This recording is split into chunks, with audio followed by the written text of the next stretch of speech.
बेटा last class में मैंने factors affecting stability of radiating structure का कंसेप्ट डिस्कस किया था और उस पे बेस्ड कुछ क्वेश्चन भी मैंने क्लास में कराया हुआ है।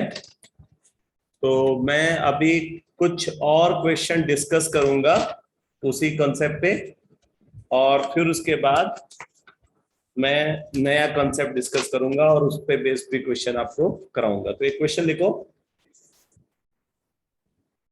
Least stable resonating structure, least stable resonating structure,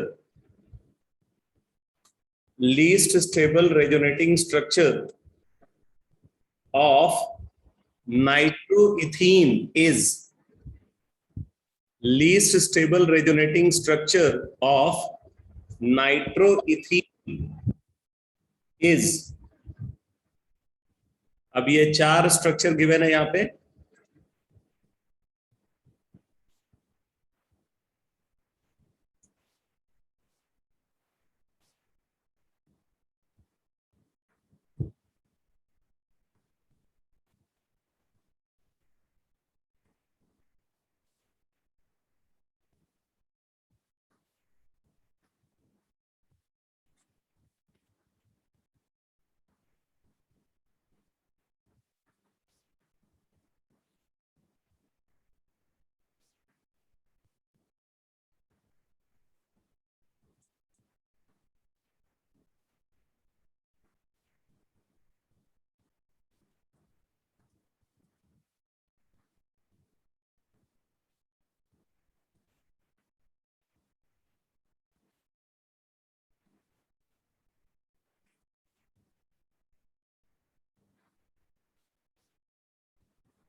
question मैंने कराया तो नहीं है बेटा? लास्ट क्लास में क्वेश्चन कराया तो नहीं है? मुझे लग रहा है जैसे मैंने क्लास में डिस्कस किया हुआ है। सर ये वाला हाँ, ये करवाया था सर आपने? करवाया है ना? हाँ, मुझे भी लग रहा है करवाया सर।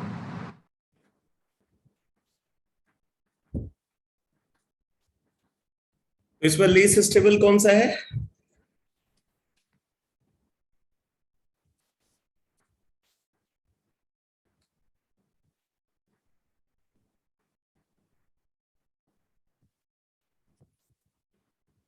लीस्ट स्टेबल स्ट्रक्चर सी है। हाँ सही है, क्योंकि लाइक चार्जेज एक दूसरे के एडजेसेंट में लाई कर रहे हैं। ठीक है, आप यहाँ पे देख रहे हो ये पॉजिटिव चार्ज और ये पॉजिटिव चार्ज जो है एक दूसरे के एडजेसेंट में लाई कर रहे हैं, तो इनका जो रिपल्सन होगा वो रिपल्सन इसको लीस्ट स्टेबल बनाएगा। और ऑर्डर ऑफ स्टेबिलिटी क्या है इसकी? Overall order of stability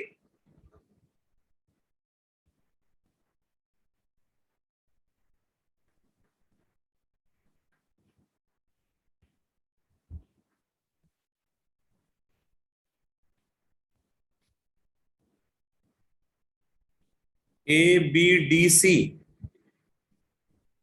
ABDC,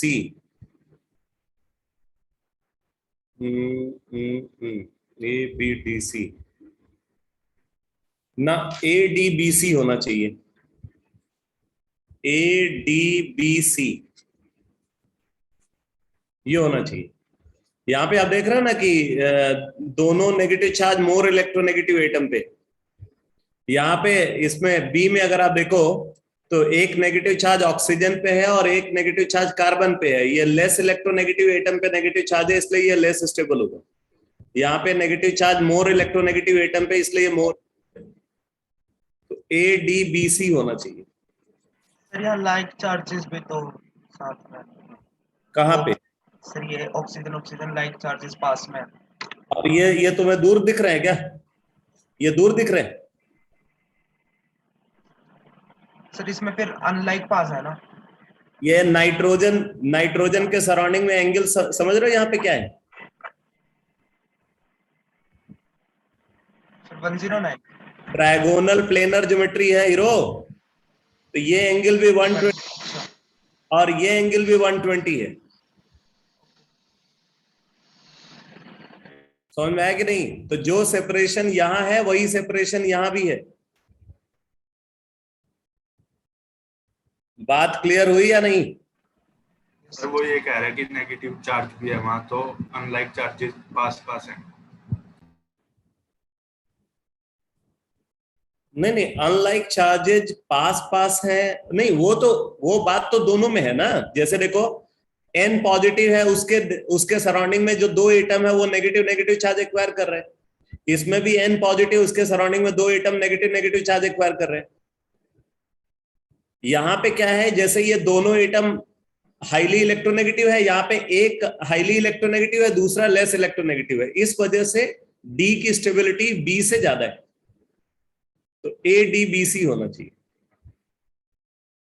okay sir.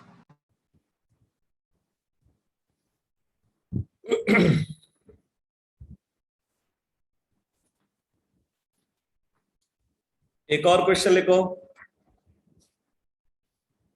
Which of the following which of the following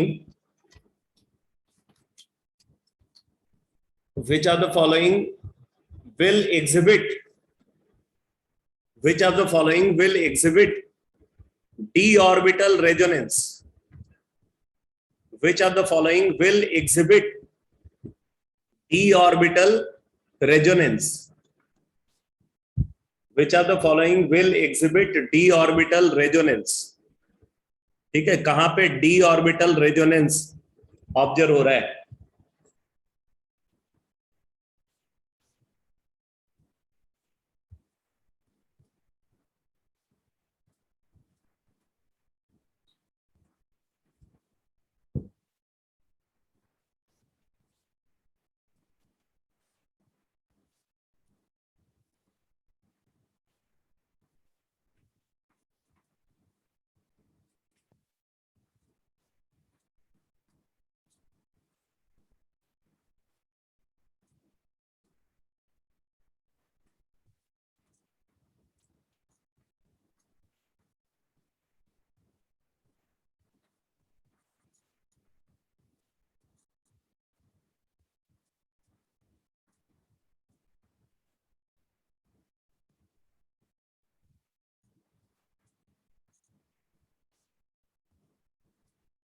बताओ।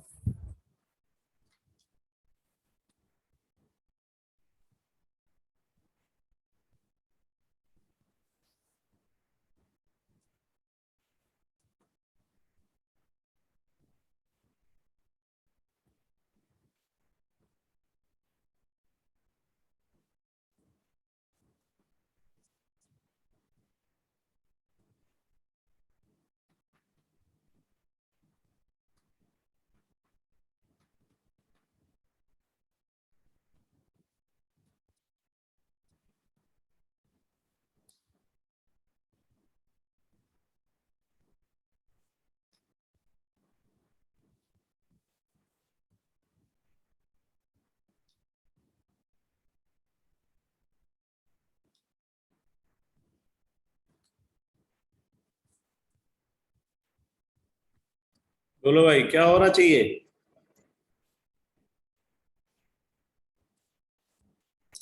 डी ऑर्बिटल रेजोनेंस का मतलब समझते हो?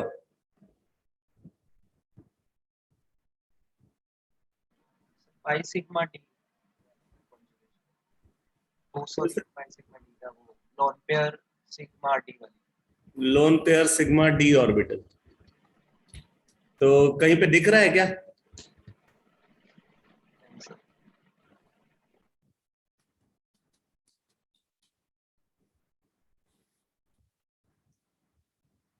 इनमें ये जो स्ट्रक्चर्स गिवन है, कौन कौन से एटम है जिनके पास डी ऑर्बिटल है वैलेंस शेल में? और डी क्लोरीन में है,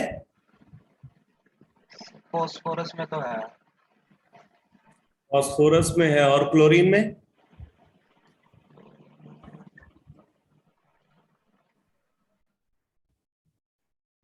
क्लोरीन और फास्फोरस दोनों में डी ऑर्बिटल है, बात सही, दोनों में डी ऑर्बिटल है। लेकिन अब यहां पे बात आती है कि डी ऑर्बिटल रेजोनेंस में वो पार्टिसिपेट करेगा जो अपना ऑक्टेट को एक्सपैंड करेगा। ध्यान देना, जब कभी किसी एटम का ऑक्टेट एक्सपैंड करता है तो ऑक्टेट एक्सपेंशन में हमेशा डी ऑर्बिटल का इन्वॉल्वमेंट होता है। बिना डी ऑर्बिटल के इन्वॉल्वमेंट के ये ऑक्टेट का एक्सपेंशन नहीं हो सकता। इस बात को आप नोट कर लो। Expansion of octet, expansion of octet, expansion of octet of an atom, expansion of octet of an atom is possible only by the involvement of expansion of octet of an atom is possible only by the involvement of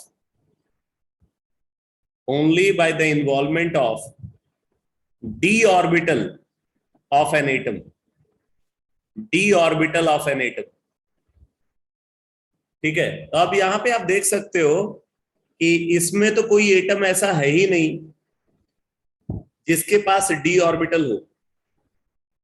जैसे यहां पे देखो, carbon atom है और oxygen है, ये सारे second period element है, और सेकेंड पीरियड एलिमेंट के पास जो है d ऑर्बिटल होता ही नहीं। 2s 2p ये एग्जिस्ट करता है, but 2d does not exist. ठीक है, अगर हम थर्ड पीरियड एलिमेंट को कंसीडर करें तो 3s 3p 3d एग्जिस्ट करता है। तो इस हिसाब से अगर आप देखो तो d ऑर्बिटल इस क्लोरीन के पास है और d ऑर्बिटल इस फास्फोरस के पास है। लेकिन अब यहां पे इंपॉर्टेंट ये है कि जब क्लोरीन रेजोनेंस में पार्टिसिपेट करेगा तो उस प्रोसेस में ये जो क्लोरीन का लोन पेयर है, ये लोन पेयर रिंग में डीलोकलाइज होता है। इसका लोन पेयर रिंग में डीलोकलाइज होता है, और जब लोन पेयर रिंग में डीलोकलाइज होगा क्लोरीन का, तो फिर ये रेजोनेटिंग स्ट्रक्चर फॉर्म होगा। इस रेजोनेटिंग स्ट्रक्चर का फॉर्मेशन होगा। और अगर आप इस रेजोनेटिंग स्ट्रक्चर को देखो तो यहां पे क्लोरीन का ऑक्टेट एक्सपैंड नहीं हुआ है, अभी भी क्लोरीन के पास 8 इलेक्ट्रॉन है। आप काउंट करके देख सकते हो, क्लोरीन के सराउंडिंग में 8 इलेक्ट्रॉन है। क्लोरीन का ऑक्टेट यहां पे एक्सपैंडेड नहीं है। ठीक है, बट अगर यहां पे इस डी ऑप्शन को देखें तो इसमें क्या है, फास्फोरस के पास तो कोई लोन पेयर है नहीं, फास्फोरस खुद इलेक्ट्रॉन डेफिशिएंट है क्योंकि वहां पे पॉजिटिव चार्ज है। तो ऐसे सिचुएशन में ये जो पाई इलेक्ट्रॉन रिंग के अंदर है, ये इलेक्ट्रॉन फास्फोरस की तरफ आएगा, और फास्फोरस उस इलेक्ट्रॉन को होल्ड भी कर सकता है क्योंकि फास्फोरस के पास डी ऑर्बिटल है और ये अपना ऑक्टेट को एक्सपैंड कर सकता है। सिमिलर सिचुएशन देखो नाइट्रोजन के पास भी है। नाइट्रोजन पे भी पॉजिटिव चार्ज है, नाइट्रोजन इलेक्ट्रॉन डेफिशिएंट है, तो इस हिसाब से ये पाई बॉन्ड को बाहर आना चाहिए डीलोकलाइज होकर के। लेकिन जब ये यहां आएगा तो नाइट्रोजन का ऑक्टेट एक्सपैंड करेगा, और नाइट्रोजन कभी भी अपना ऑक्टेट एक्सपैंड नहीं कर सकता क्योंकि नाइट्रोजन सेकेंड पीरियड एलिमेंट है, उसके पास 2d ऑर्बिटल, उसके पास d ऑर्बिटल वैलेंस शेल में नहीं है, इसलिए यहां पे इलेक्ट्रॉन डीलोकलाइजेशन नहीं होगा। ठीक है, इसमें इलेक्ट्रॉन का डीलोकलाइजेशन होगा, और जब इलेक्ट्रॉन डीलोकलाइजेशन होगा तो ये रेजोनेटिंग स्ट्रक्चर यहां पे फॉर्म होगा।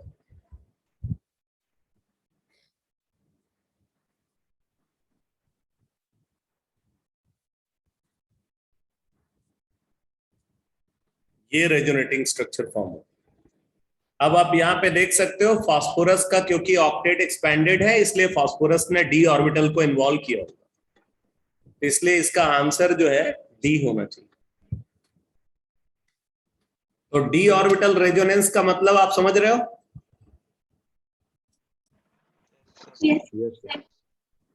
Yes, sir. D orbital resonance में कौन पार्टिसिपेट करेगा? जो अपना ऑक्टेट को एक्सपैंड करेगा। रेजोनेंस के मीन टाइम जो अपना ऑक्टेट को एक्सपैंड करेगा वो डी ऑर्बिटल रेजोनेंस में पार्टिसिपेट करेगा। अच्छा, अब आपसे पूछा जाए कि इनमें से कौन रेजोनेंस में नहीं पार्टिसिपेट करेगा? इन चारों में कौन रेजोनेंस में नहीं पार्टिसिपेट करेगा? तो क्या आंसर दोगे? Which of the following cannot participate in resonance?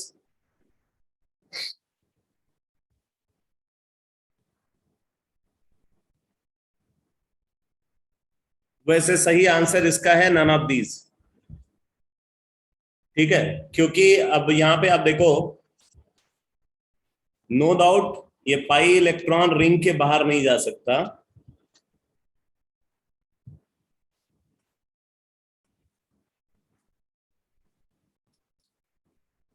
ये पाई इलेक्ट्रॉन रिंग के बाहर नहीं जा सकता, बट पाई इलेक्ट्रॉन रिंग के अंदर डीलोकलाइज हो सकता है।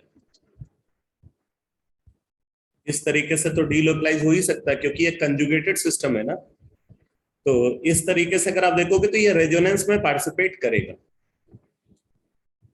ठीक है, तो रेजोनेंस फिनोमेना वैसे तो यहाँ पे आप देखोगे चारों में ऑब्जर्व होगा, लेकिन सामने वाले का क्वेश्चन पूछने का इंटेंशन ये हो सकता है कि ये बाहर वाला ग्रुप कहां पे डी ऑर्बिटल में नहीं इन्वॉल्व होगा, फिर आप आंसर बोलोगे सी, क्योंकि बाकी सब में बाहर वाला ग्रुप रेजोनेंस में इन्वॉल्व होगा, लेकिन ये सी ऑप्शन में जो बाहर वाला ग्रुप है वो रेजोनेंस में इन्वॉल्व नहीं होगा। तो उस कंडीशन में इसका आंसर होगा सी। समझ में आ रहा है या नहीं? Yes sir.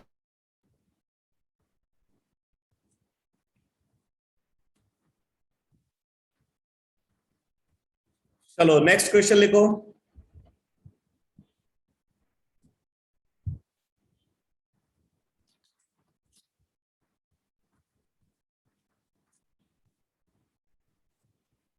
देखो, in which of the following pair of resonating structure, in which of the following pair of resonating structure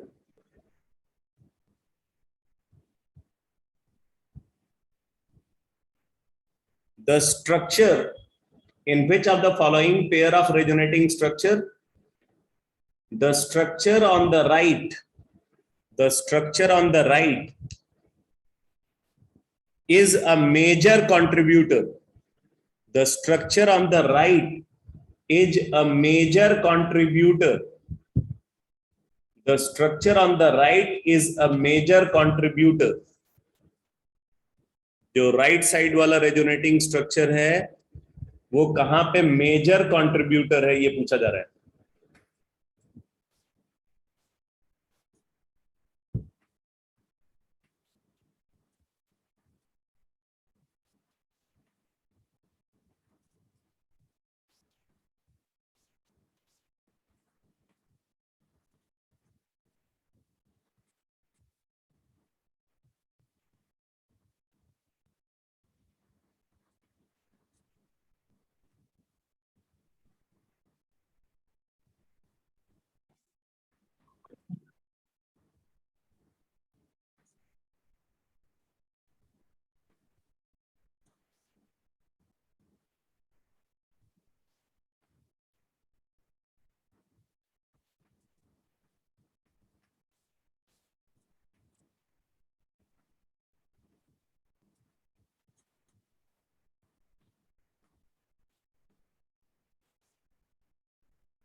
बताओ।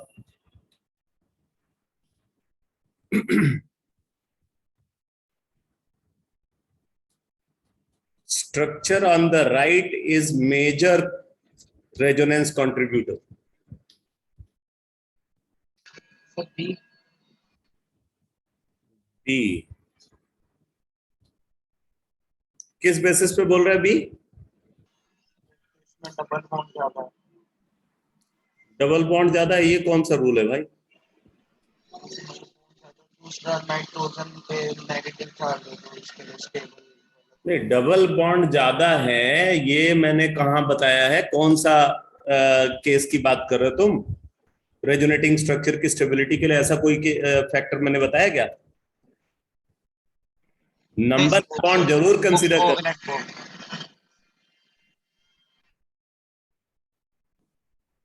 गलत है। तो वैसे सारे लोग जो है बोल रहे हैं, अभी जो आंसर आया है सब बी ही बोल रहे हैं, लेकिन आंसर है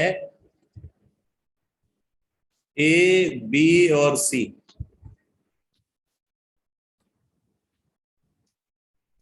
ए, बी और सी है आंसर। अब मैं आपको बताता हूं ए कैसे है। ए में अगर आप देखो सबका ऑक्टेट कंप्लीट है, राइट साइड वाले में सबका ऑक्टेट कंप्लीट है, नंबर ऑफ कोवेलेंट बॉन्ड ज्यादा है, इसलिए राइट साइड वाला मेजर कंट्रीब्यूटर है, ये मेजर है। बी में अगर आप देखो, बी में क्या है, नेगेटिव चार्ज यहाँ पे लेस इलेक्ट्रोनेगेटिव एटम पे है, यहाँ पे negative charge more electronegative atom पे है, इसलिए ये मेजर कंट्रीब्यूटर है। अगर आप सी में देखो, इसका ऑक्टेट इनकम्प्लीट है, यहाँ पे सबका ऑक्टेट कंप्लीट है, और नंबर ऑफ कोवेलेंट बॉन्ड भी इसमें ज्यादा है, तो इसलिए ये मेजर है। आया समझ में? Yes sir. A, B, C होना चाहिए।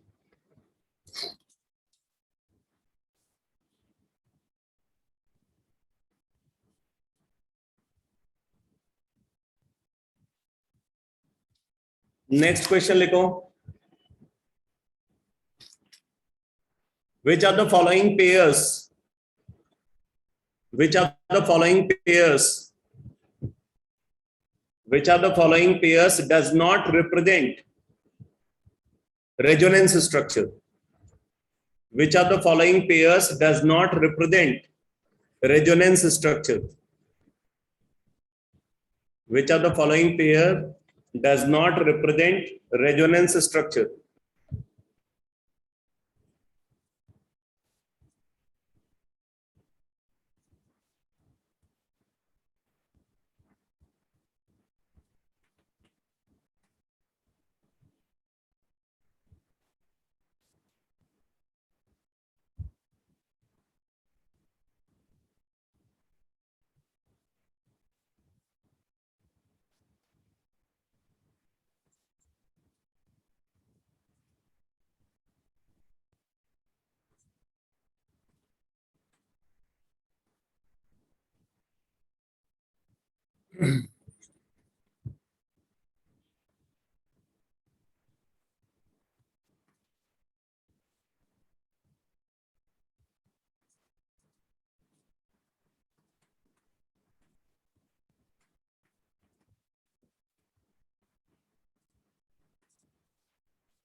बोलो।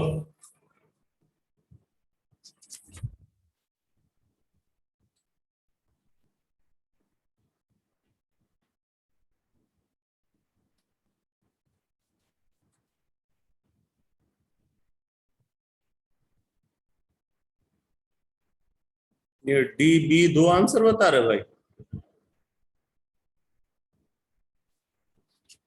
बी और डी दो आंसर बता रहे।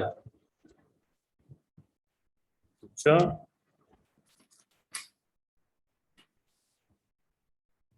Sir D. डी कौन सा किस वजह से बोल रहा है कि रेजोनेंस कंट्रीब्यूटर नहीं है? Sir tautomerism.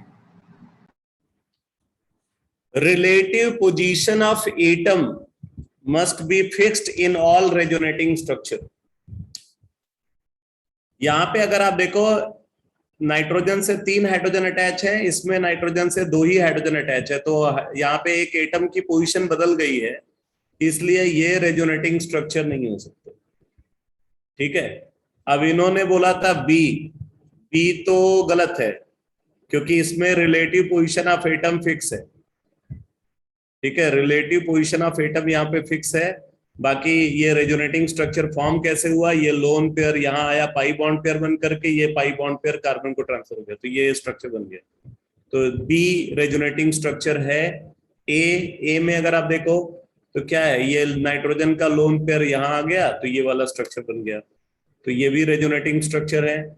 और अगर हम इसको कंसिडर करें तो इसमें क्या है भाई, ये लोन पेयर यहाँ आ गया और ये पाई बॉन्ड पेयर यहाँ आ गया, तो ये वाला स्ट्रक्चर बन गया। तो ये तीनों रेजोनेटिंग स्ट्रक्चर है।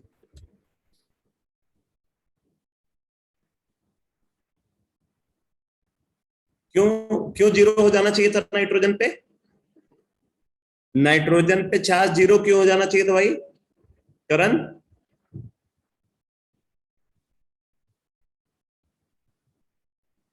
नाइट्रोजन पे चार्ज जीरो क्यों होना चाहिए?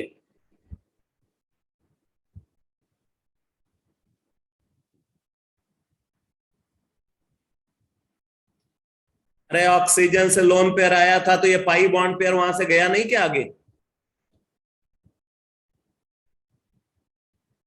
ऑक्सीजन से लोन पेयर आया पाई बॉन्ड बन करके, तो एक जो पाई बॉन्ड वहां पे एग्जिस्ट करा था ऑलरेडी, वो आगे कार्बन पे नहीं चला गया। ये बेसिकली फॉर्मल चार्ज दिखाते हैं, ये चार्ज जो आप देख रहे हो, तो फॉर्मल चार्ज कैलकुलेट करके देखो, दोनों में +1 ही आएगा। ये ए में कॉन्जुगेशन कौन सी है? किसमें? ए में। ए में वो lone pair sigma positive charge. Sir इसके साथ पाई भी तो है, पाई है लेकिन सिग्मा भी तो है। तो अगर दो एडजेसेंट एटम पे नेगेटिव लोन पेयर और पॉजिटिव चार्ज है, तो ऑब्वियसली वो एक कंजुगेटेड सिस्टम ऑटोमेटिकली हो जाता है।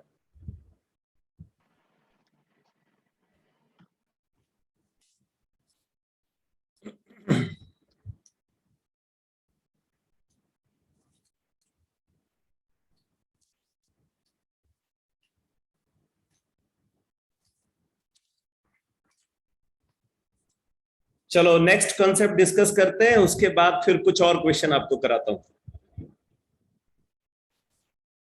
लिखो, resonance energy. Resonance energy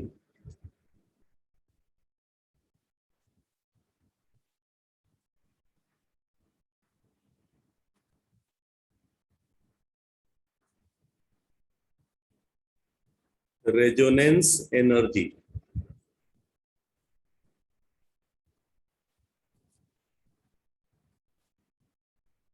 resonance energy definition लिखो।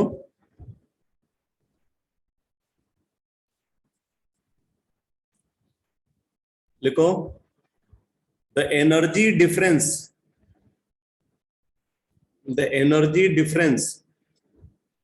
the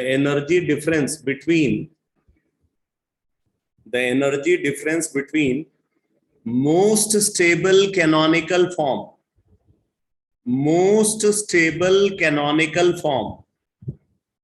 the energy difference between most stable canonical form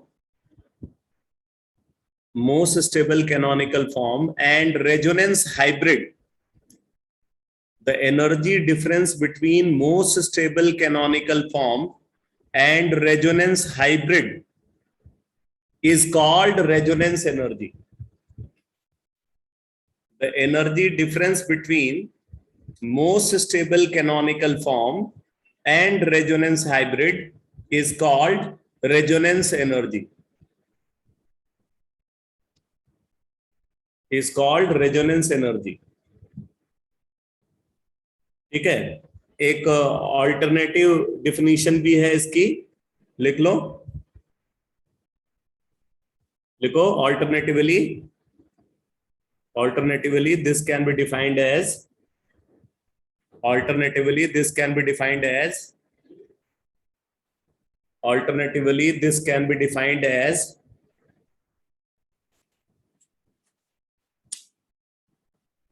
the enthalpy of a hypothetical reaction step.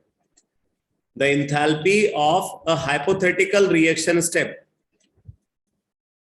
The enthalpy of a hypothetical reaction step.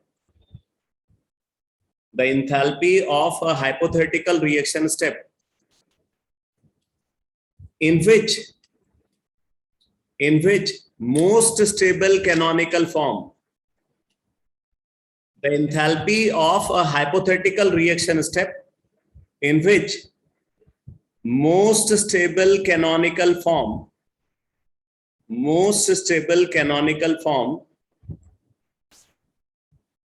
gets converted into its resonance hybrid. Gets converted into its resonance hybrid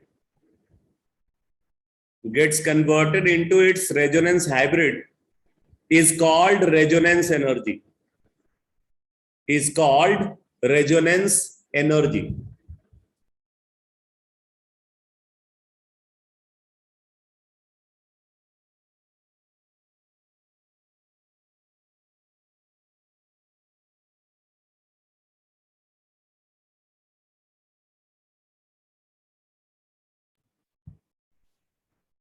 तो अगर हम resonance energy को consider करें तो बोल रहे कि resonance energy difference है मोस्ट स्टेबल कैनोनिकल फॉर्म और रेजोनेंस हाइब्रिड के बीच में। जैसे अगर हम बेंजीन की बात करें तो मैंने आपको लास्ट क्लास में बताया था कि बेंजीन का जो कैकुले फॉर्म होता है वो उसका मोस्ट स्टेबल रेजोनेटिंग स्ट्रक्चर होता है। तो अगर बेंजीन का कैकुले फॉर्म जो कि ये स्ट्रक्चर है वो इसके रेजोनेंस हाइब्रिड में कन्वर्ट होता है, ठीक है। अगर बेंजीन का कैकुले फॉर्म उसके रेजोनेंस हाइब्रिड में कन्वर्ट होता है तो इस स्टेप की जो एंथैल्पी होगी, यहाँ पे जो रिएक्शन की एंथैल्पी होगी, इसी को रेजोनेंस एनर्जी बोलेंगे, ठीक है। ये इसकी रेजोनेंस एनर्जी होगी। या आप इसी तरीके से जैसे आप कंसीडर कर रहे हैं इसको, ये कंपाउंड है जिसको एक्रोलीन बोलते हैं, CH2 double bond CH double bond O, ये एक्रोलीन है, ठीक है। एक्रोलीन का जो रेजोनेंस हाइब्रिड है आप देख सकते हो, ये एक कंजुगेटेड सिस्टम है और ये वाला जो स्ट्रक्चर है वो उसका अनचार्ज स्ट्रक्चर है, मतलब ये मोस्ट स्टेबल कैनोनिकल फॉर्म होगा एक्रोलीन का। और इसका जो रेजोनेंस हाइब्रिड होता है उसका स्ट्रक्चर ऐसा है।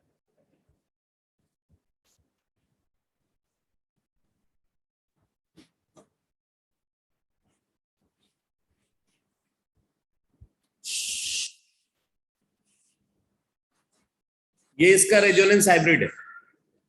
तो अगर इसका नाम क्या बताया आपने? क्या बोल रहे हैं? इसका नेम क्या है? एक्रोलीन। एक्रोलीन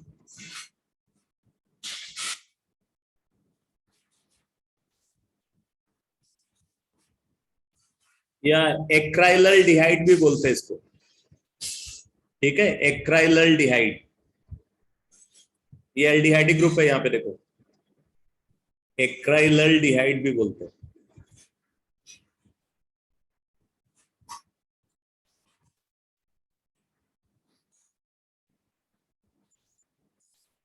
तो इस स्टेप की जो इंथैल्पी है, इसी इंथैल्पी को हम इसकी रेजोनेंस एनर्जी बोलेंगे।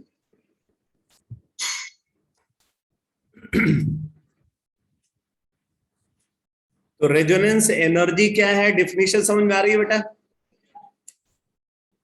Yes sir. रेजोनेंस एनर्जी एक ऐसे हाइपोथेटिकल स्टेप की इंथैल्पी है जहां पे उस कंपाउंड का most stable canonical form compound के रेजोनेंस हाइब्रिड में कन्वर्ट होता है। अब आपसे बोला जाए कि क्या हम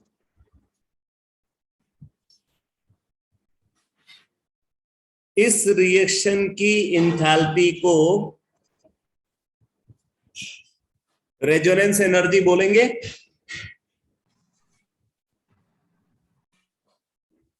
तो ये जो इंथैल्पी होगी इस रिएक्शन की, ये रेजोनेंस एनर्जी नहीं होगी।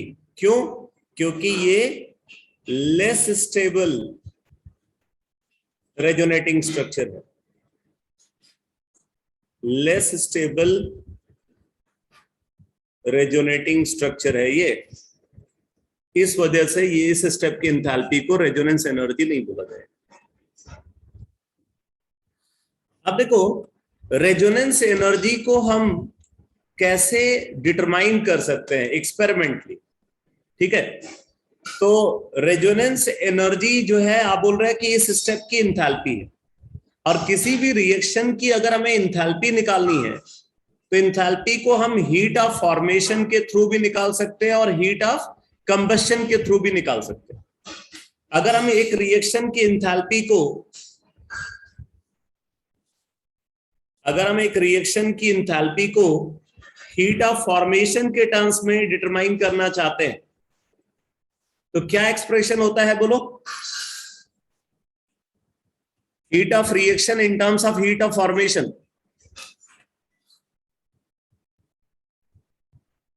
रिएक्टेंट माइनस प्रोडक्ट और प्रोडक्ट माइनस रिएक्टेंट, क्या होता है? प्रोडक्ट माइनस रिएक्टेंट होता है, सही है। तो डेल्टा एच रिएक्शन हम बोलते हैं summation of heat of formation of product minus summation of heat of formation of reactants, ये होता है। और अगर हम इसी को हीट ऑफ कंबस्शन के टर्म्स में कंसीडर करें तब ये क्या होता है? Summation of heat of combustion of reactants minus summation of heat of combustion of products, summation of heat of combustion of reactants minus summation of heat of combustion of products, ठीक है? तो इस तरीके से आप किसी भी रिएक्शन की इंथैल्पी को डिटरमाइन करते हो। इसका मतलब आप यहां पे बोल सकते हो for benzene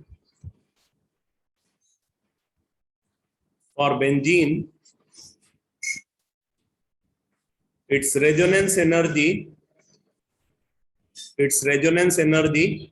is equal to heat of formation of resonance hybrid minus heat of formation of most stable canonical form, ये होना चाहिए।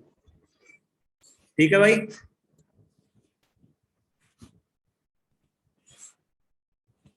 ठीक है। अच्छा, ये वाला जो स्ट्रक्चर है बेंजीन का, ये एक्चुअल स्ट्रक्चर है। ये ट्रू सेंस में बेंजीन का ये स्ट्रक्चर एग्जिस्ट करता है, और ये वाला स्ट्रक्चर जो बेंजीन का है ये उसका थ्योरेटिकल स्ट्रक्चर है। तो आप इसको ये भी बोल सकते हो, this is equal to experimental, क्योंकि ये रियल स्ट्रक्चर है बेंजीन का, इसलिए हम इसको एक्सपेरिमेंटल हीट ऑफ फॉर्मेशन बोलेंगे।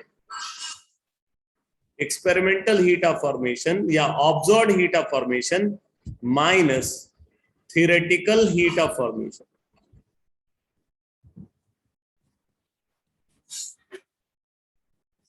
Resonance energy is equal to experimental heat of formation minus theoretical heat of formation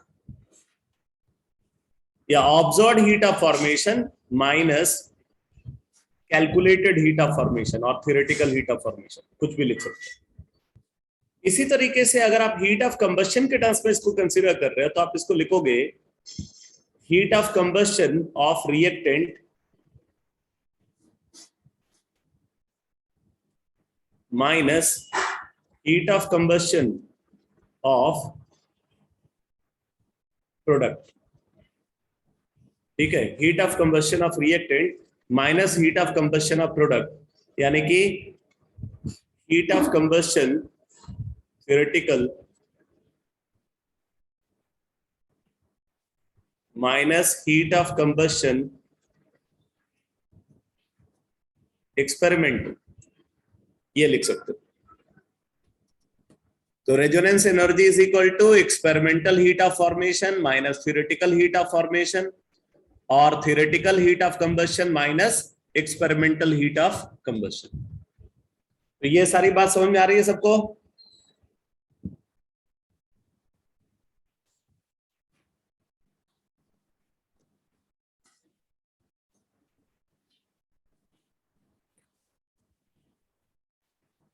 ठीक है, अब देखो रेजोनेंस एनर्जी कब ज्यादा होगी और कब कम होगी। अगर हम इसको कंसीडर करें तो यहां पे ये बोलते हैं कि अगर एक पर्टिकुलर कंपाउंड को हमने कंसीडर किया है, जैसे जैसे उस कंपाउंड के रेजोनेटिंग स्ट्रक्चर बढ़ेंगे उसकी रेजोनेंस एनर्जी भी बढ़ेगी।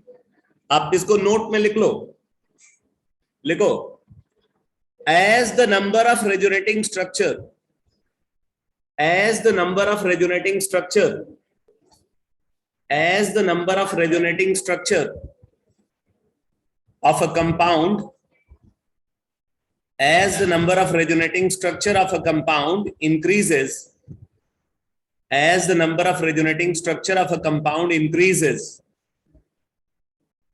its resonance energy also increases. Its resonance energy also increases. As the number of resonating structure of a compound increases, its resonance energy also increases. तो किसी भी कंपाउंड के जितने ज्यादा रेजोनेटिंग स्ट्रक्चर होंगे उसकी रेजोनेंस एनर्जी भी उतनी ज्यादा होगी। ऐसे एक और पॉइंट लिख लो,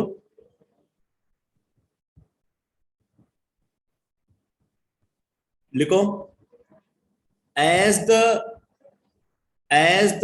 length of conjugated system, as the length of conjugated system,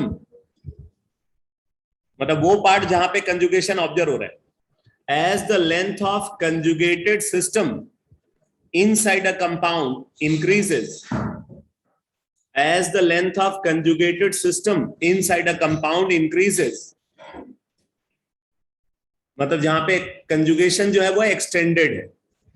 ठीक है, as the length of conjugated system inside a compound increases, its resonance energy also increases. Its resonance energy also increases. Its resonance energy also increases. ठीक है, next point लिखो, next point लिखो, resonance energy. Resonance energy, ये सब कई बार ना resonance energy को compare करने के लिए बोलते हैं, तो वो इन्हीं बेसिस पे डिसाइड होगा किसकी रेजोनेंस एनर्जी कम होगी, किसकी रेजोनेंस एनर्जी ज्यादा होगी। नेक्स्ट पॉइंट लिखो, resonance energy of an aromatic system, resonance energy of an aromatic system, resonance energy of an aromatic system is always greater. Resonance energy of an aromatic system is always greater than that of resonance energy of an aromatic system is always greater than that of resonance energy of normal conjugated system. Resonance energy of an aromatic system is always greater than that of resonance energy of a normal conjugated system.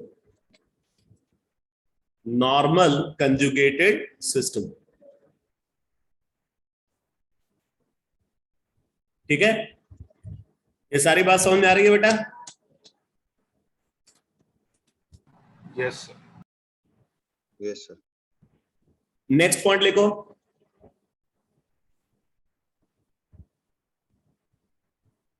Next point लिखो। As the ease of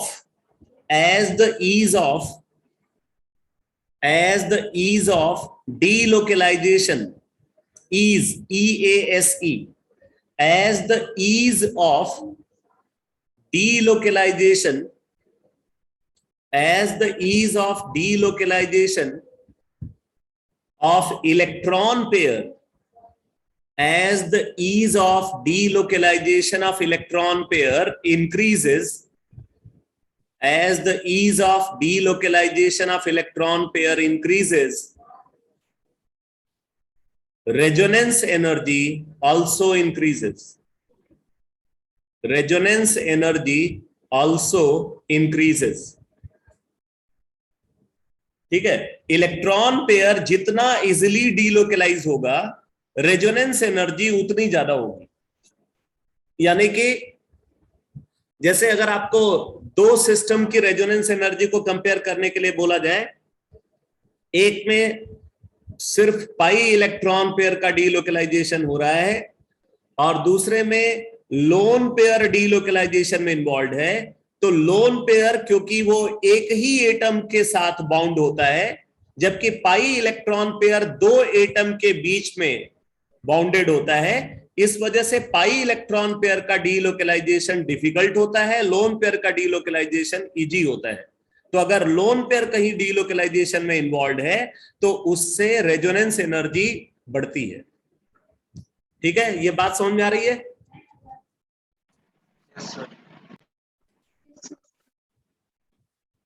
एक और point लिखो।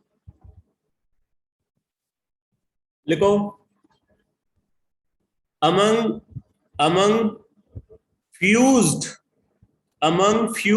aromatic compounds,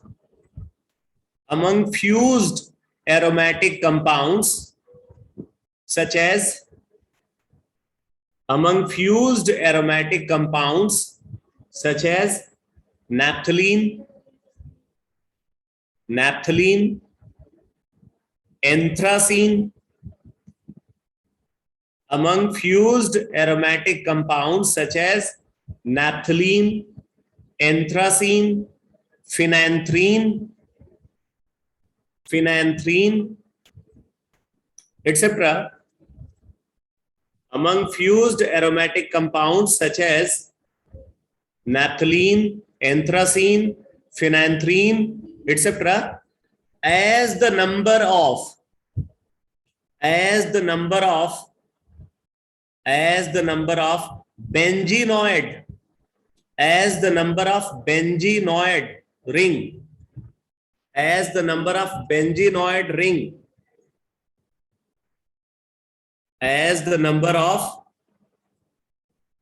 benzenoid ring,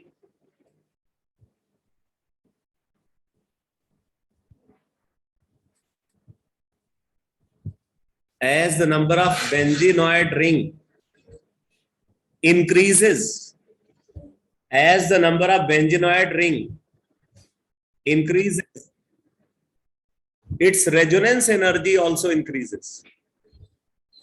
Its resonance energy also increases.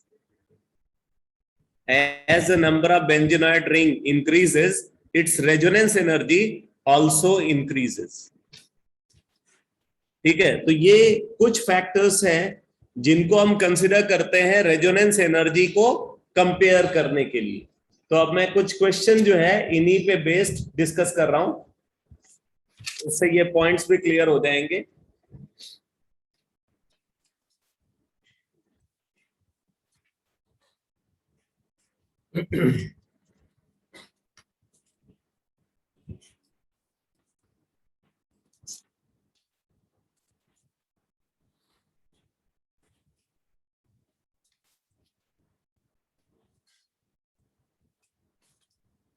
Note करो, in which of the following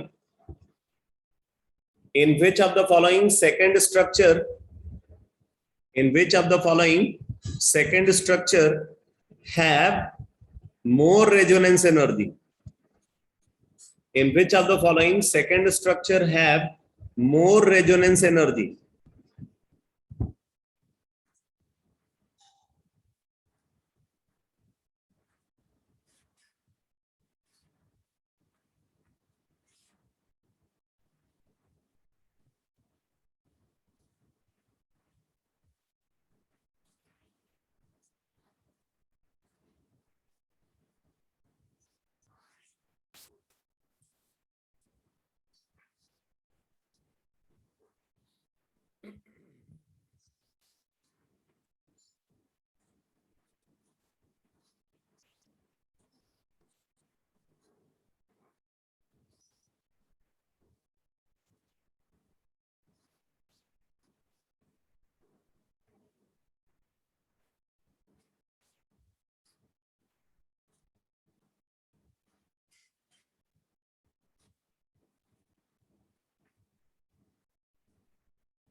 बोलो.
चलो मैं explain करता हूं. ऐसे इसका आंसर ABC है. यहाँ पे आप देखो, ये जो कंपाउंड है ये एरोमेटिक स्पीसीज है और ये दूसरा वाला कंपाउंड भी एरोमेटिक.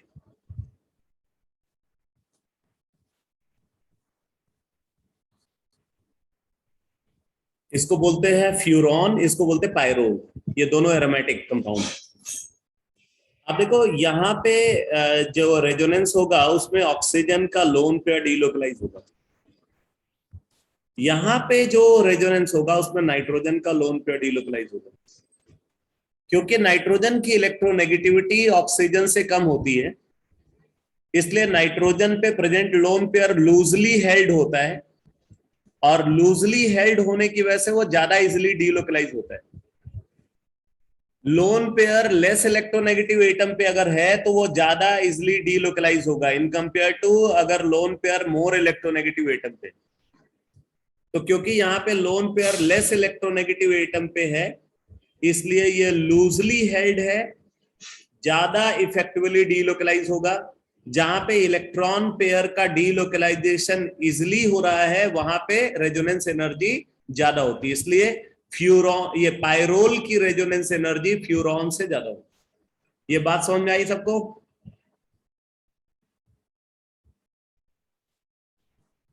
पायरोल की रेजोनेंस एनर्जी फ्यूरॉन से ज्यादा होगी क्योंकि यहाँ पे लेस इलेक्ट्रोनेगेटिव एटम पे प्रेजेंट लोन पेयर डीलोकलाइज हो रहा है। ठीक है, अब जरा इसमें देखो बी में ये नॉन एरोमेटिक है। अब इसके बाद अगला कंसेप्ट एरोमेटिसिटी का ही डिस्कस होगा तो आपको समझ में आएगा कौन एरोमेटिक है कौन नॉन एरोमेटिक। इसके पीछे वजह यह है कि ये वाला जो कार्बन आप देख रहे हो रिंग का ये sp3 हाइब्रिडाइज्ड है और ये जो है इसको तो आप जानते ही हो बेंजीन एरोमेटिक।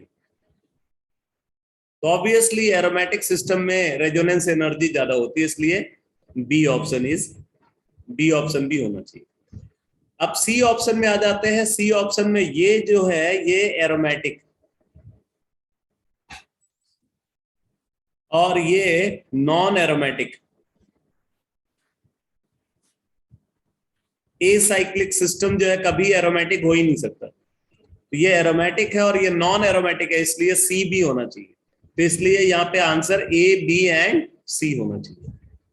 आ गया समझ में सबको?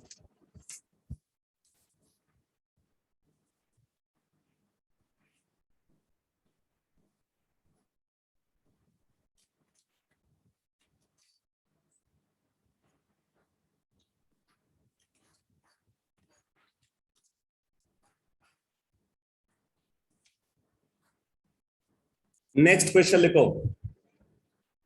Order of resonance energy, order of resonance energy among following, order of resonance energy among following is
ये ए बी सी डी की रेजोनेंस एनर्जी का ऑर्डर बताओ।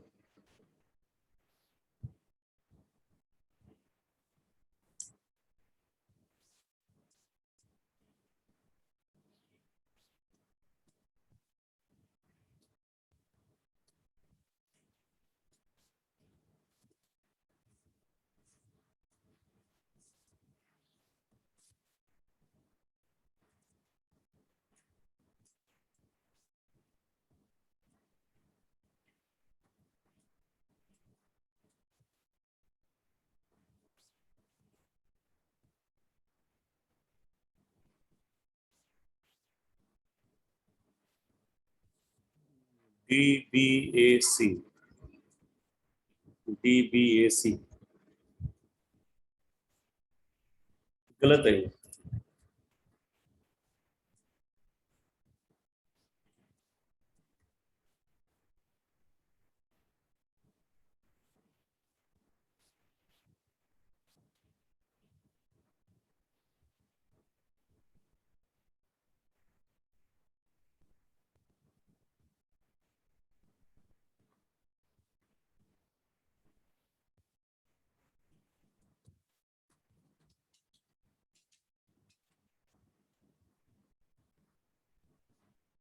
हाँ भाई, कोई और आंसर करेगा क्या?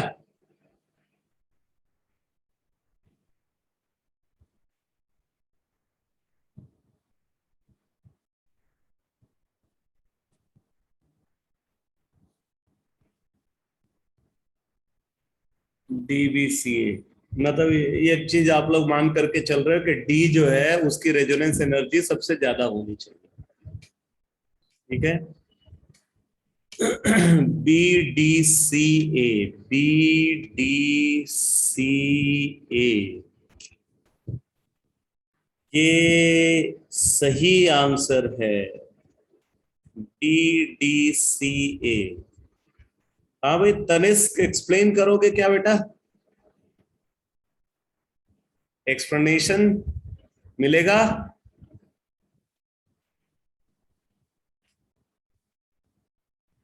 बताओ बताओ फिर।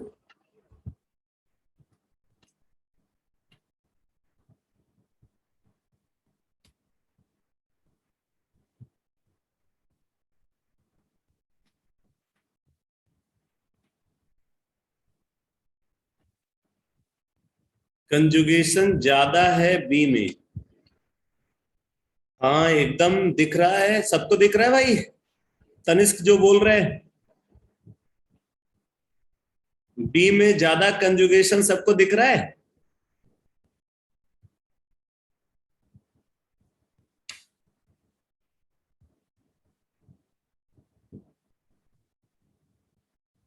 अब तक तो करण को नहीं दिख रहा था, अभी दिखने लगा करण को। नमन तुम्हें भी दिख रहा है?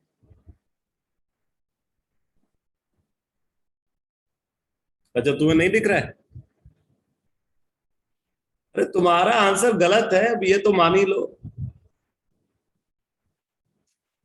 आप यहां पे देख रहे हो ये pi sigma pi sigma pi, ये तो कंजुगेशन में है ही ना, ये कंजुगेशन में दिख रहा है, ये यहां से लेके यहां तक। आप यहां ऊपर से जरा देखना, pi sigma pi sigma pi sigma lone pair, यहां से लेकर के यहां तक सिस्टम कंजुगेशन में है, और सिर्फ इस साइड से नहीं, इस साइड से भी। इसमें अगर आप देखो पाई सिग्मा पाई, मतलब यहां से लेकर के यहां तक और यहां से लेकर के यहां तक कंजुगेशन है, उससे छोटा कंजुगेट सिस्टम। इसमें अगर आप देखोगे पाई सिग्मा पाई, मतलब यहां से लेकर के यहां तक कंजुगेशन है, और अगर आप इसमें देखोगे तो यहां से लेकर के यहां तक कंजुगेशन है। तो सबसे ज्यादा कंजुगेशन बी में है। और एक चीज जो आप लोग नहीं देख पा रहे, वो मैं अभी आपको दिखाता हूं। अगर हम बी को कंसीडर करें, जब यहां पे इलेक्ट्रॉन डीलोकलाइजेशन होगा,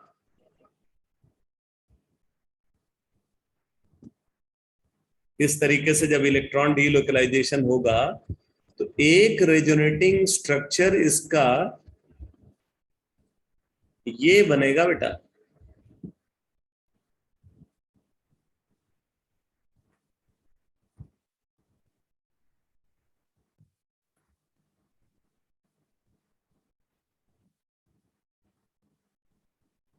अब इसमें आपको क्या दिख रहा है?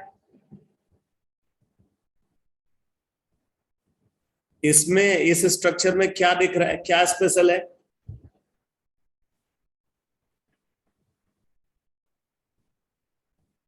इसमें कुछ अलग दिख रहा है क्या? Benzene ring. हाँ, बेंजीन रिंग है, ये एरोमेटिक रिंग है।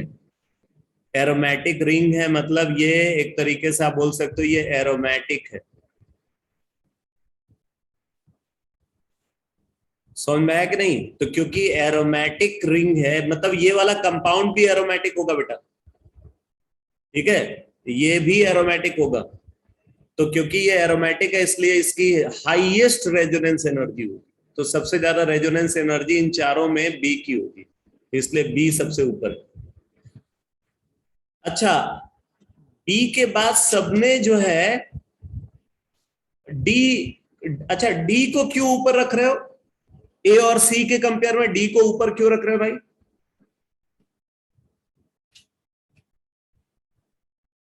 ए और सी के कंपेयर में डी को क्यों ऊपर रख रहे हो? इनफैक्ट आप लोगों ने भी जो आंसर दिया था उसमें भी ये था।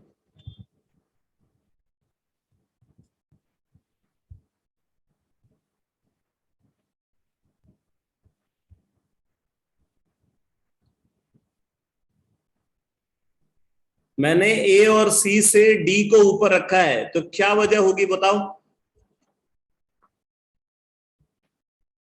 Very good. यहां पे लोन पेयर डीलोकलाइज हो रहा है, लोन पेयर ज्यादा इजिली डीलोकलाइज हो सकता, तो यहां पे ease of delocalisation of electron pair ज्यादा है, इसलिए डी की रेजोनेंस एनर्जी ए और सी से ज्यादा हो, तो बी के बाद डी आया। अब बात आती है ए और सी की, तो ये जो ए है ये क्रॉस कंजुगेटेड सिस्टम है, क्रॉस कंजुगेटेड सिस्टम, और ये जो है ये नॉर्मल कंजुगेटेड सिस्टम है। अब मैं आपको इनमें क्या फर्क होता है ये बताता हूं। क्रॉस कंजुगेटेड सिस्टम ये कैसे है जरा देखना। जैसे अगर हम इसको कंसीडर करें, ये वाला पाई बॉन्ड और ये वाला पाई बॉन्ड, क्या ये डायरेक्टली कंजुगेशन में है? क्या ये दोनों पाई बॉन्ड डायरेक्टली कंजुगेशन में है? नहीं है। कैसे? देखो, pi sigma sigma pi, pi sigma sigma pi, इधर से भी देखो पाई सिग्मा सिग्मा पाई, ऊपर वाले साइड से भी नीचे वाले साइड से भी, ये डायरेक्टली कंजुगेशन में नहीं है। लेकिन ये वाला पाई बॉन्ड इस पाई बॉन्ड के साथ कंजुगेटेड है, और ये वाला पाई बॉन्ड भी इस पाई बॉन्ड के साथ कंजुगेशन में है, इसलिए ये क्रॉस कंजुगेशन में है। बात समझ में आई या नहीं? ये जो बीच वाला पाई बॉन्ड है ये इनडायरेक्टली इन दोनों को कंजुगेशन में रख रहा है, बट ये डायरेक्टली कंजुगेटेड नहीं है, तो ऐसे सिस्टम को क्रॉस कंजुगेटेड सिस्टम बोलते हैं। बात समझ में आ रही है बेटा? क्रॉस कंजुगेशन का क्या मतलब है?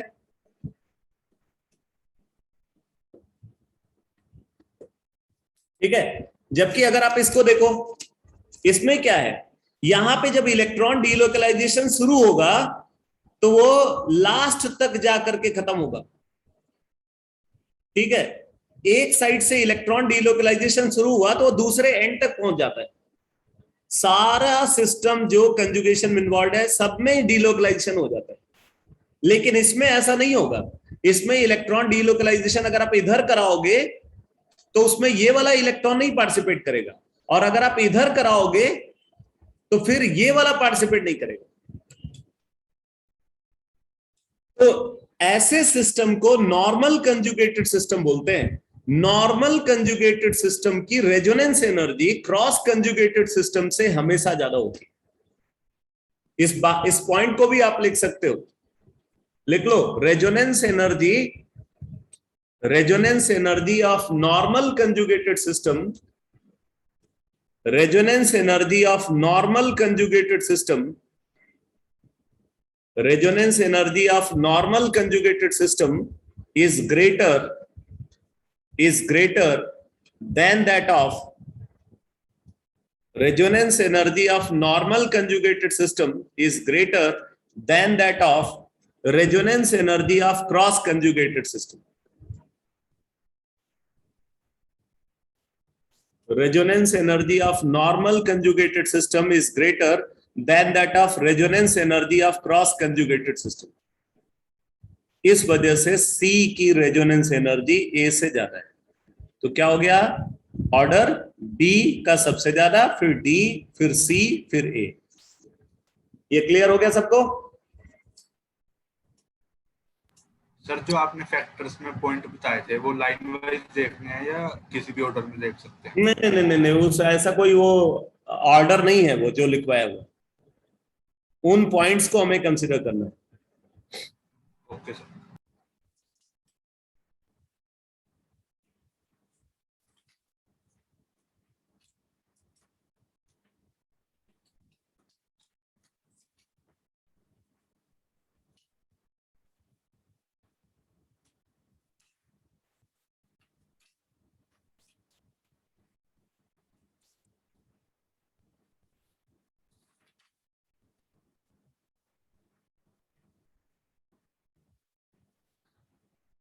चलो एक और क्वेश्चन लिखो।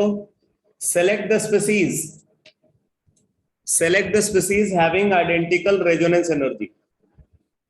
Select the species having identical resonance energy. Select the species having identical resonance energy.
बताओ।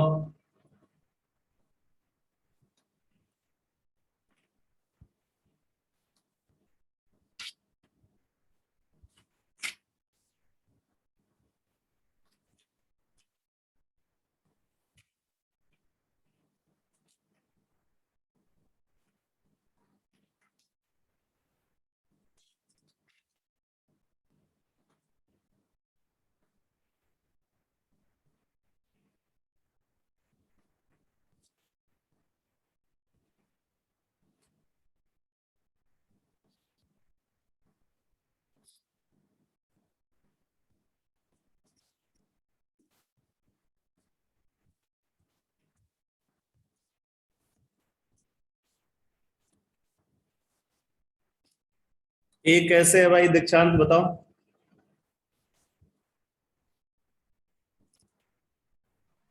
सर पी तो ये क्रॉस कॉन्जुगेटेड और नॉर्मल कॉन्जुगेटेड, ठीक है।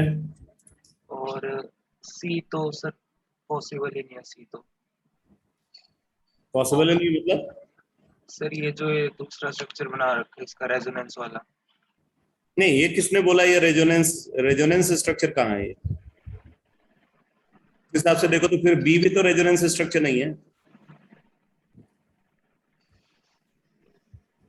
सर ये डी वाले में तो ये एरोमेटिक है।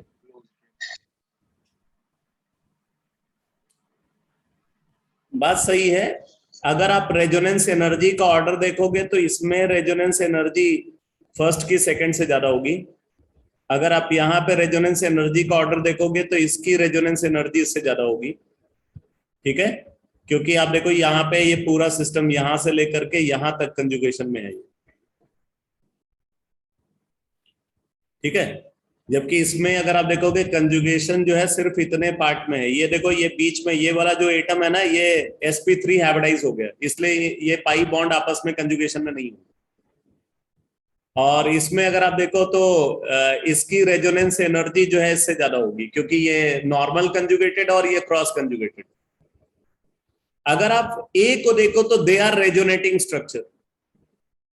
ए जो है अगर आप देखो तो ये रेजोनेटिंग स्ट्रक्चर है, ये रेजोनेटिंग स्ट्रक्चर है, और रेजोनेटिंग स्ट्रक्चर हमेशा इक्वल रेजोनेंस एनर्जी एक्वायर करते हैं। Resonating structure have equal resonance energy, इस बात को नोट कर लेना, क्योंकि वो एक ही स्पीसीज के स्ट्रक्चर है और रेजोनेंस एनर्जी पूरे स्पीसीज के लिए डिफाइंड होती है। तो resonating structure have equal resonance energy, इस पॉइंट को आप नोट कर लेना। Resonating structure have equal resonance energy, इस वजह से इक्वल रेजोनेंस एनर्जी ये ऑप्शन में होनी चाहिए। अरे क्रॉस कंजुगेशन कहां है भाई? भाई इसी स्ट्रक्चर से ये बना है। कैसे बना है? देखो ये यहां आया और ये यहां आया, ये बन गया, ये रेजोनेटिंग स्ट्रक्चर है। क्रॉस कंजुगेटेड और नॉर्मल कंजुगेटेड सिस्टम एक दूसरे के रेजोनेटिंग स्ट्रक्चर थोड़ी होते हैं, वो दो अलग अलग स्पीसीज होते हैं। यहां पे ये रेजोनेटिंग स्ट्रक्चर है, तो क्योंकि ये रेजोनेटिंग स्ट्रक्चर है इस वजह से इनकी रेजोनेंस एनर्जी बराबर होगी। अभी जैसे मैंने ये स्ट्रक्चर लिखा था,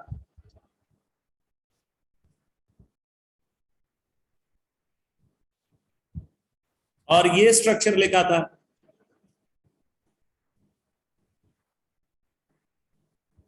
क्या ये रेजोनेटिंग स्ट्रक्चर है? क्या आप इनको रेजोनेटिंग स्ट्रक्चर बोल सकते हो? ये रेजोनेटिंग स्ट्रक्चर थोड़ी है।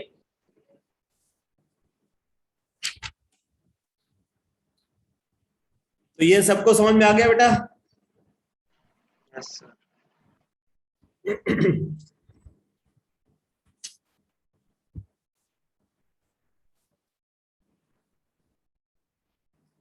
एक और क्वेश्चन लिखो।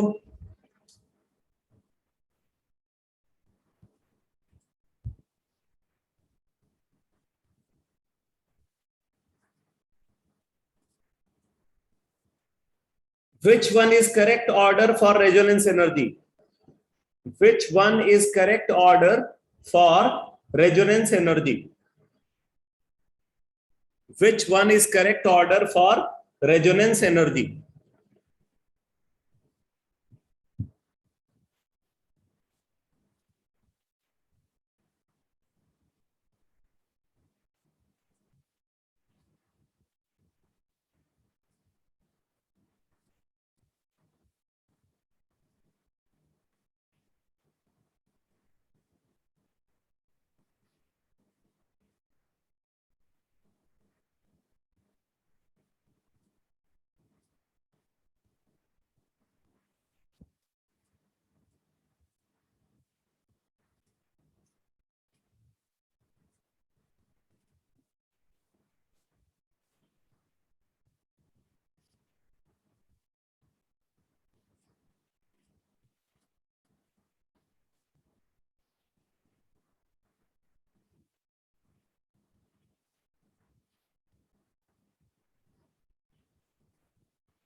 देखो correct order of resonance energy, मैं एक बार सबका ऑर्डर ऑफ रेजोनेंस एनर्जी जो है वो लिख देता हूं, फिर आपको एक्सप्लेन करके बताता हूं। पहले वाले में जो correct order of resonance energy है वो ये है, ठीक है, तो यहां पे उल्टा लिखा हुआ है इसलिए ये नहीं हो सकता। दूसरे वाले में correct order of resonance energy ये है, ये रेजोनेटिंग स्ट्रक्चर है, इस वजह से इनकी रेजोनेंस एनर्जी बराबर होनी चाहिए, इसलिए ये भी नहीं हो सकता। तीसरे वाले में अगर आप देखो तो ये वाला जो डबल बॉन्ड है ये वो रिंग वाले डबल बॉन्ड के साथ कंजुगेशन में है, लेकिन इधर वाले में जो ये डबल बॉन्ड है, इस डबल बॉन्ड की बात कर रहे हैं, ये रिंग वाले डबल बॉन्ड के साथ कंजुगेशन में नहीं है, इसलिए यहाँ पे एक्सटेंडेड कंजुगेशन है, तो ये सही ऑर्डर है। और अगर आप यहाँ पे देखो तो ये जो रेजोनेटिंग स्ट्रक्चर है ये कुछ इस तरीके से फॉर्म होगा। देखो इसको अगर आप डीलोकलाइज करते हो, अगर आप इसको डीलोकलाइज करते हो, ये पाई बॉन्ड को यहां लाते हो तो पॉजिटिव चार्ज यहां आ जाएगा, ठीक है, पॉजिटिव चार्ज यहां जाएगा, तो ये आइडेंटिकल स्ट्रक्चर होंगे। आप बना करके देखो, ये स्ट्रक्चर बन रहा है,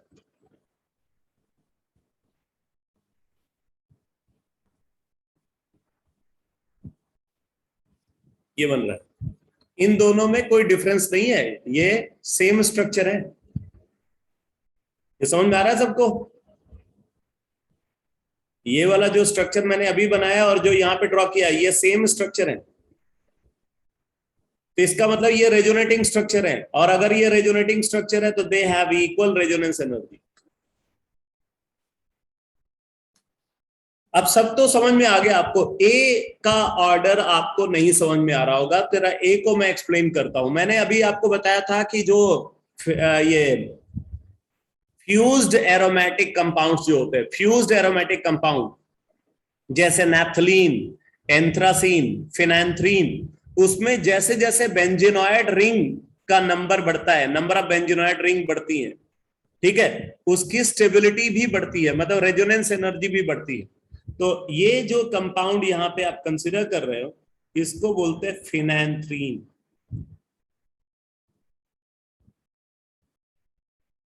फिनैंथ्रीन, और ये वाला जो कंपाउंड है इसको बोलते हैं एंथ्रासीन।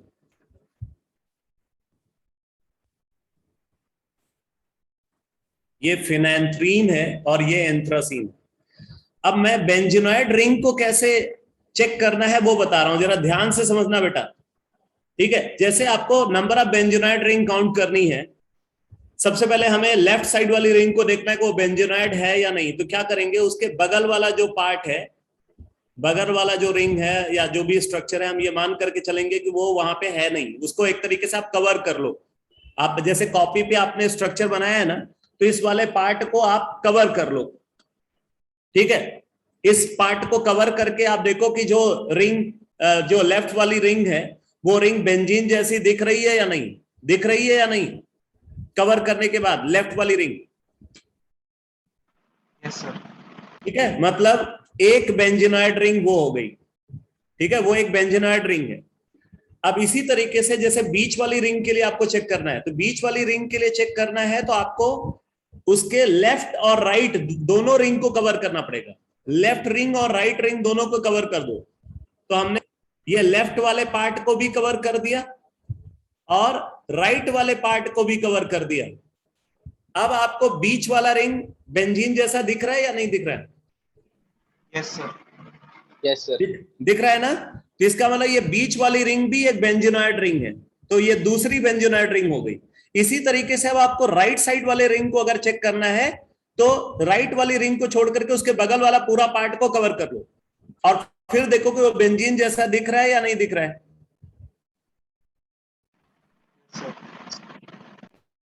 सिर्फ राइट वाली रिंग को छोड़ दो, बाकी सबको कवर कर लो, तो ये बेंजीन जैसा दिख रहा है ना? यस सर, इसका मतलब यहाँ पे तीनों रिंग जो है वो बेंजीनॉइड है, तो इसके अंदर 3 बेंजीनॉइड रिंग है, ठीक है, 3 बेंजीनॉइड रिंग है। अब मैं जो राइट साइड वाला स्ट्रक्चर है उसकी एनालिसिस कर रहा हूं।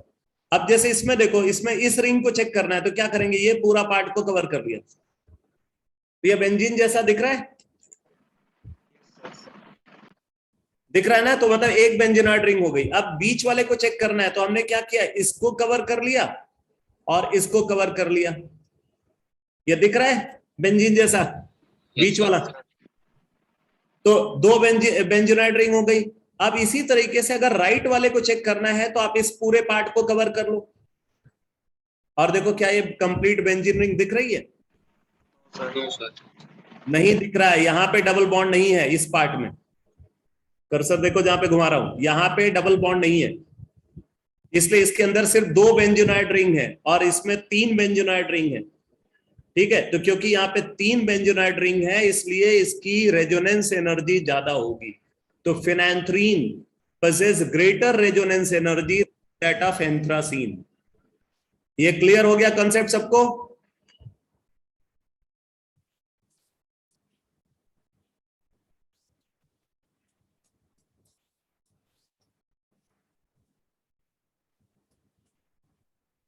ठीक है, तो बस आज मैं क्लास को यहीं पे कंप्लीट कर रहा हूं।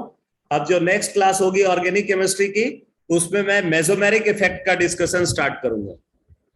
ठीक है, नेक्स्ट क्लास में मेसोमेरिक इफेक्ट का डिस्कशन स्टार्ट होगा। ओके बेटा, गुड इवनिंग सर। हाँ कल हाँ ये सही है, कल डाउट क्लास होगी और डाउट क्लास का टाइमिंग कल चेंज रहेगा। वैसे पिछली जो क्लास हुई थी आपकी वो मैंने लिया था आई थिंक 10 to 11:30 लिया था। कल जो क्लास होगी आपकी वो 11 to 12:30 होगी। डाउट क्लास जो होगी वो 11 to 12:30 होगी। ठीक है, 11 to 12:30 डाउट क्लास होगी बेटा। Okay sir, sir doubt class भी ऐप पे डलेगी सर?